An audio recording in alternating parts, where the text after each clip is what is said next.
Shannon, thank you so much for volunteering to work on camera with me today. Thank you. It's my pleasure. What I'm going to be doing is removing any obstacles to your fulfilling what we say is the perfect state that relates to that issue. When I am centered in my sacral brain, that means I'm out of my mind. If I'm in my mind, I'm not going to get information because the mind is not wise and not awakened. So I center myself down here and then I muscle test. And if consciousness gives me the answer that something is weak, my fingers come apart. If it's strong, they stay together. I don't do anything. I'm just a conduit.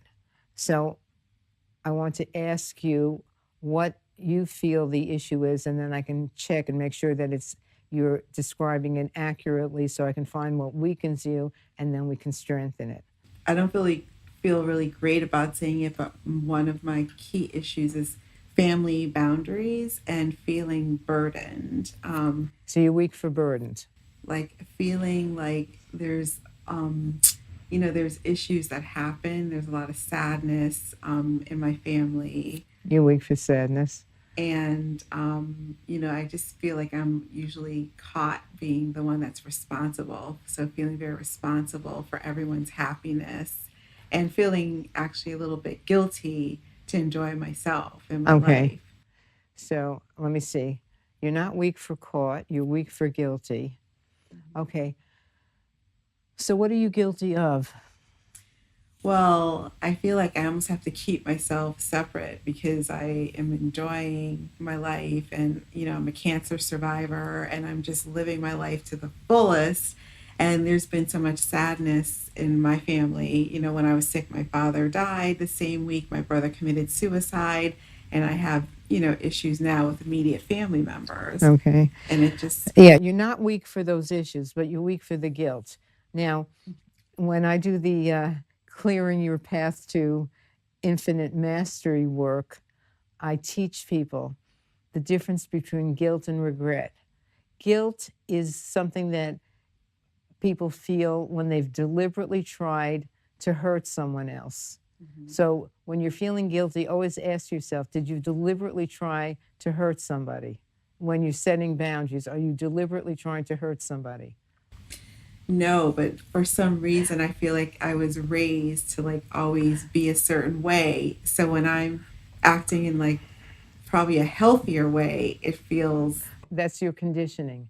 In the other videos, I talk about the conditioning that keeps you in fear. So that conditioning is keeping you in the fear that you're not doing the right thing. And as I said in the unconditional love video, that you're always in a pure state of love. And it's the conditioning that gives you the feeling that you're being bad in some way. So what I suggest is that you replace the word guilt with the word regret. Try that. I regret I need to set boundaries with my family. I regret that I need to set boundaries with my family. And how do you feel when you say that? I feel sad to say that.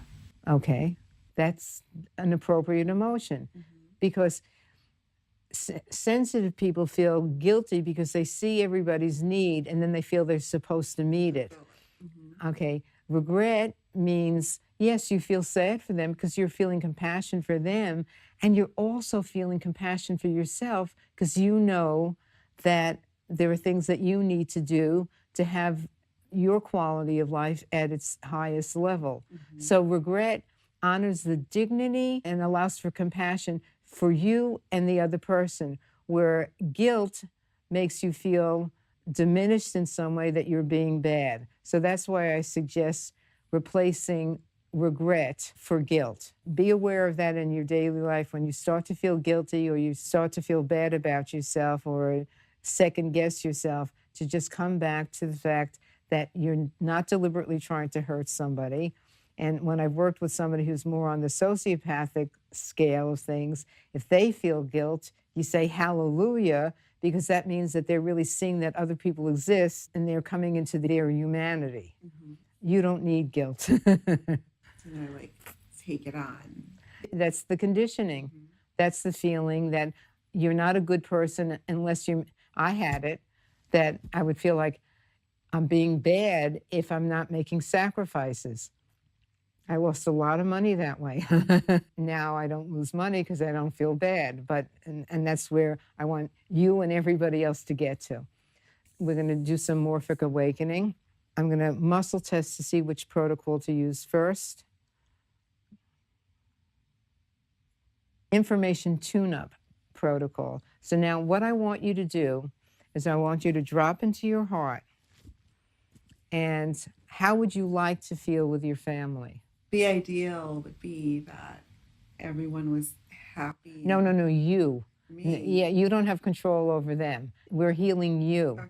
Now, as we heal you, it may spread to your family if they're receptive. See, one of the things that I always have to do is I have to muscle test because there was somebody that I would have liked to have healed, and they wouldn't let me in. And so you can't heal somebody that won't let you in. So we're not going to deal with your family right now. How would you like to be healed? What state would you like to be in? Probably that I'd like to be able to just show my full joy and happiness, even with another, somebody else might be. No, wait. Okay. We're trying to transform the guilt and all the stress with your family. So how would you like to feel in relation to your family? I am willing to let go of guilt and suffering and live in love and compassion. Okay, so you're weak for that, but that's what you want. So now we're going to do a healing, okay? So I want you to drop into your heart and just conjure up that feeling that you're living in love and compassion. And just breathe into it. So I want to see what you're weak for, and then I'm going to muscle test what the frequency is of a weakness, and then what the optimal frequency would be, okay? So the first thing, there are several issues. I'm going to say, are you weak for misinformation? No. Are you weak for rejected information? Are you weak for blocked information? Yes, you are. I'm going to measure the frequency of the weakness, and it's 80. Okay, so it's a range from 80 to 300. I'm removing, neutralizing, and clearing that. Now I want to see what your optimal frequency would be from 1 to 1,000. Great.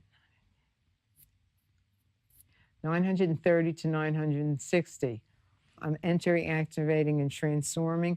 Okay, to 830 to 860. Try to stay in feeling that you're feeling this love and compassion while I'm doing the protocols.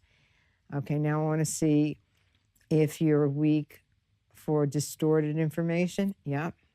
10, 20, 30, 40, 50, 60. Remove, neutralize, and clear. Now, what's the optimal?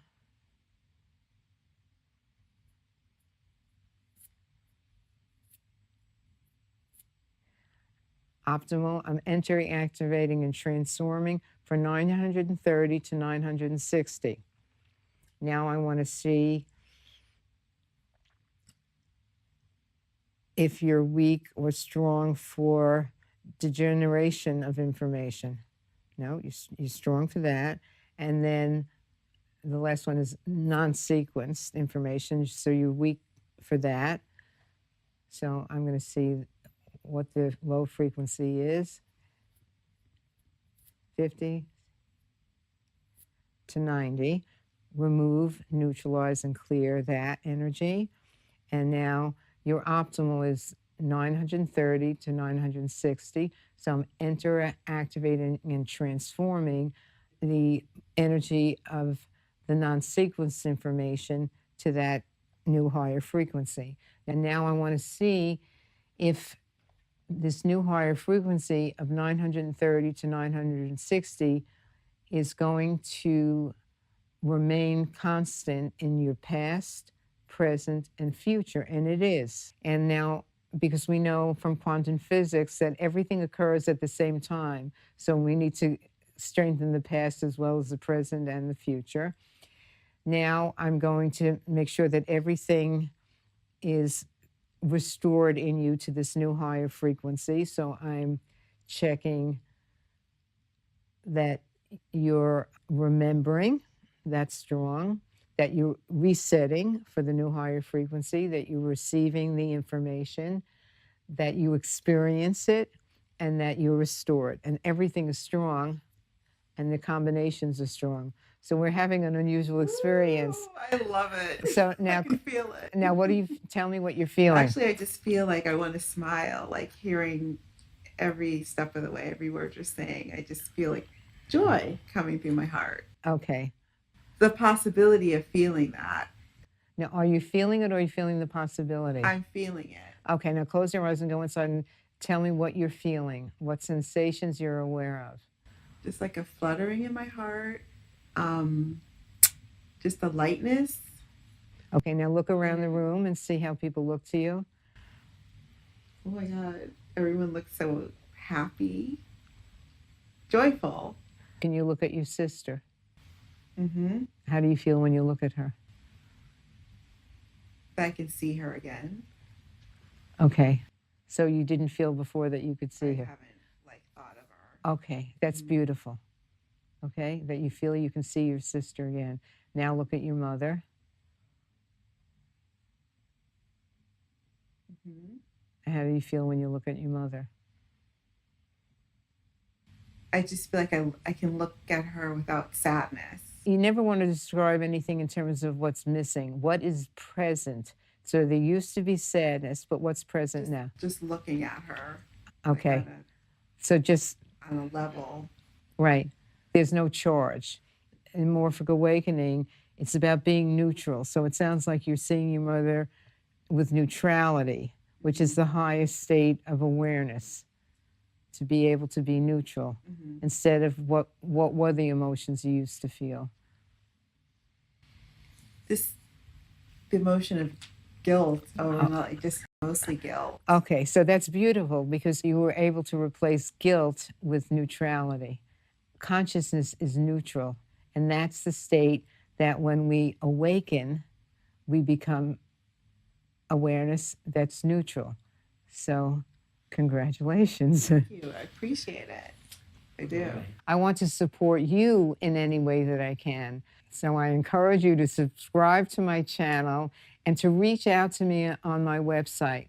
I will make myself available in any way that I can to support you so that you can receive all the gifts that I've received.